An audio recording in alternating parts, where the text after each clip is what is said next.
أعوذ بالله من الشيطان الرجيم. بسم الله الرحمن الرحيم. والسارق والسارقة فاقطعوا أيديهما جزاء بما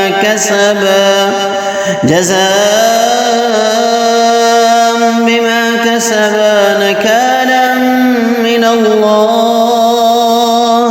والله عزيز حكيم.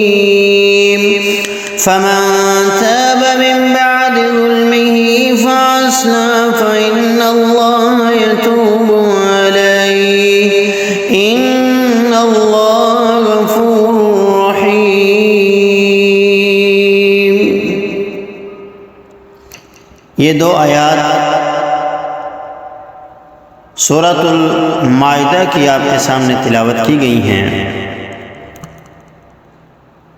ان دو آیات میں اللہ تبارک و تعالی نے چوری کرنے والے مرد اور چوری کرنے والی عورت کا ذکر کیا ہے. اللہ تبارک و تعالی نے فرمایا چوری کرنے والا مرد ہو یا عورت ہو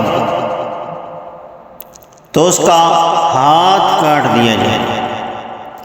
یہ سزا ہے اللہ کی طرف سے تاکہ دنیا میں لوگ جان لیں کہ غلط کام کرنے والوں سے اللہ اسی طرح بدلہ لیتا ہے. ایک بندے نے چوری کی ہے، وہ پکڑا نہیں گیا.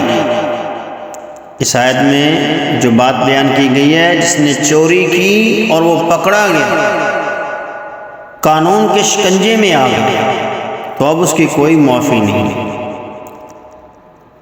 ایک وہ چور ہے کہ جس نے چوری کی، پکڑا نہیں گیا، کسی کو نہیں پتہ چلا کہ چور کون ہے، چوری کرنے والا کون تھا.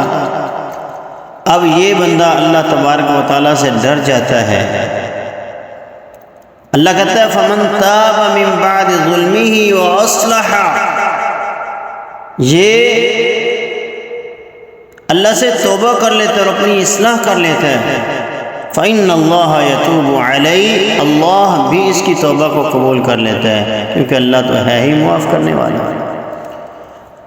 اگر کسی انسان سے غلطی ہو گئی تو کسی کو پتہ نہیں ہے تو وہ اللہ سے توبہ کرے، اللہ اس کی توبہ کو قبول کر کے اس بندے کو معاف فرما دے گا.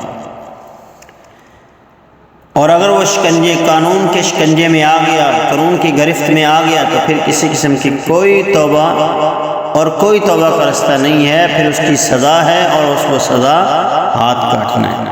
اللہ تبارک و تعالی ہم سب کو اس گناہ عظیم سے محفوظ فرمائے، اور جو مسلمان ہمارے بہن بھائی اس لت کے اندر لگ چکے ہیں، اللہ تعالیٰ ان کو بھی اس گناہ سے بچنے کی توفیق عطا فرمائے، اور ان کے دلوں میں حقیقی اللہ کی محبت کو پیدا فرمائے، حلال کمانے کی اللہ انہیں توفیق عطا فرمائے. السلام علیکم ورحمۃ اللہ وبرکاتہ.